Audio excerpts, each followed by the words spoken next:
Hello, welcome back to a tutorial on the new features of EnSight 10.2. In today's example, we're going to go through part constant sweep. So we have an outlet part here, which is 2D. I've sort of modified the model down to just to look at the outlet. And we have a variable distribution on that surface. And that distribution changes over time as well. So we have a very spatially varying field, and we'd like to quantify that a little bit more than just a picture. So in this example, we're going to take and create a clip of this at a constant R. We're going to find the min, max, and average on that clip, and we're going to sweep that clip from here to the outer radius. So what we're going to do is going to take this two-dimensional distribution of the species and reduce it down into a one-dimensional that we can then analyze a little bit more exactly. Okay, so the first thing we're going to do here is we're going to create an RTZ clip using this part as the parent. So we'll go here to clip, we'll choose RTZ, constant R. In this case, I want to be about 3e minus 2 is about halfway up the device, or a little ways up the device. Let me make him a little bit thicker and make him white so you can kind of see him is here as well. Okay, so we have this constant R, and what we'd like to do is calculate a variable on this 1D clip, and then have EnSight automatically sweep this clip from inner to outer radial so we have that distribution. So let's go to the calculator and let's calculate, let's say, min. So I'd like to know the min of this particular variable. Now at this point we've just created a min value. If I were to drag and drop this onto the scene, you can see that that's the min.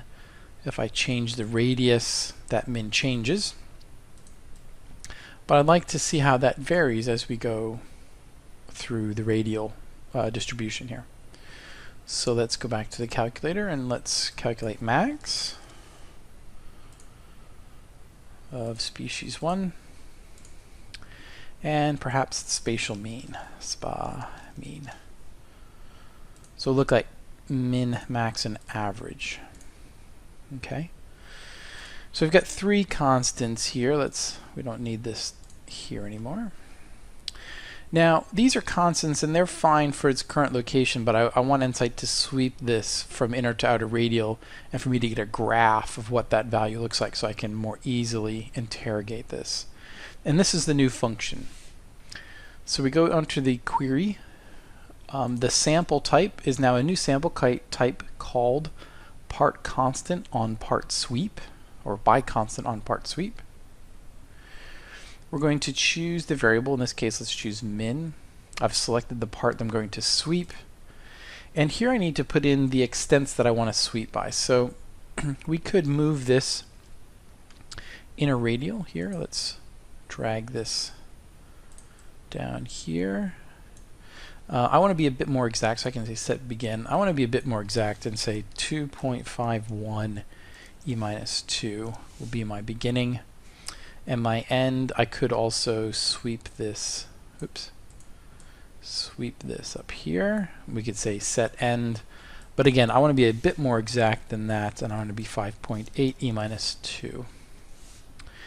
And let's do 50 samples. All right, now, what EnSight's done now is it's modified that clip from the beginning to the end over 50 samples, and we've recorded out what is the min value as a function of that change of the radius. Okay, we're going to do this with the max start. The begin will again 2.51 e minus 2, and the max at 5.8 e minus 2, and 50 stations.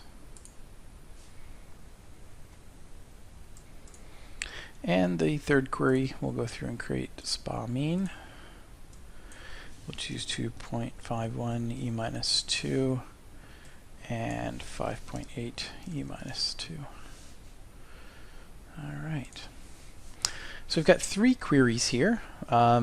min, max, and spatial mean. It would be more helpful to actually stick all of these curves onto one plot so we can kind of see the variation that we have between the min and the max as well as the mean and see how much of a variance we have amongst those. To do that, let's go through and tidy up some of the queries here. Let's go to query 1. Let's say the display, we're going to change and make sure that he's always displayed on the left, and we're going to call him min. We'll go to query 2 here, and we're going to say he's also going to be displayed on the left axis, and he's going to be max. And query 3, he's also going to be on the left, and we're going to call him spa mean. Alright. Now we don't need these other two graphs here, so we can turn off their display. And we can take these two queries and simply drag them onto the first plotter here. So we'll take query 2 and query 3. Okay, now we're going to take and we're going to let's see, make sure he's at the right, he's at the left. Oops. Query 3, he needs to be on the left axis. There we go. Alright, so we have our min, max, and spatial mean. In this case, since we're going radius, let's swap the x and y axis around. And let's edit the axis specific attributes. So rather than x-axis here, this is radius. And rather than min, this is species 1. And the title here, we'll call this species variation with radius.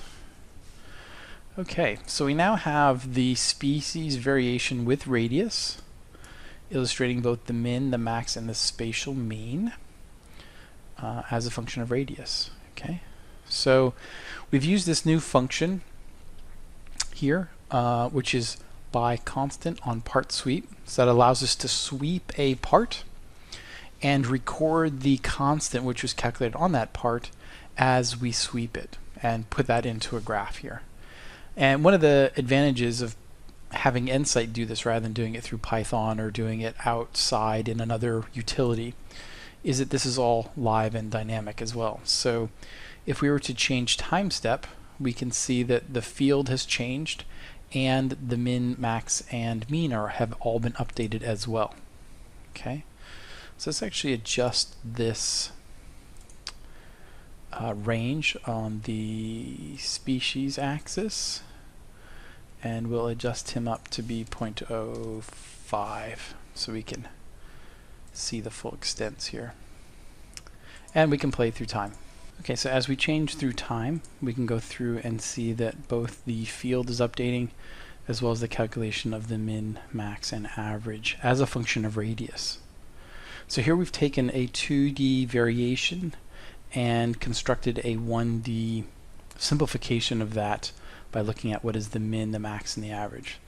So you can see here that although the max changes quite a bit over time, the spatial mean is not terribly changing over time. That there's definitely a variation with regards to radius, and that variation is consistent throughout time, that it's always higher value of species at the lower radius and always lower at the higher radius. Okay, so the concentration is more centralized along the inner radial rather than the outer radial in this case by looking at the spatial mean. You can see that the min here as well is changing, but not as significantly as the maximum. So we have these large peaks, but they are relatively localized as indicated by the relatively steady depiction of the mean.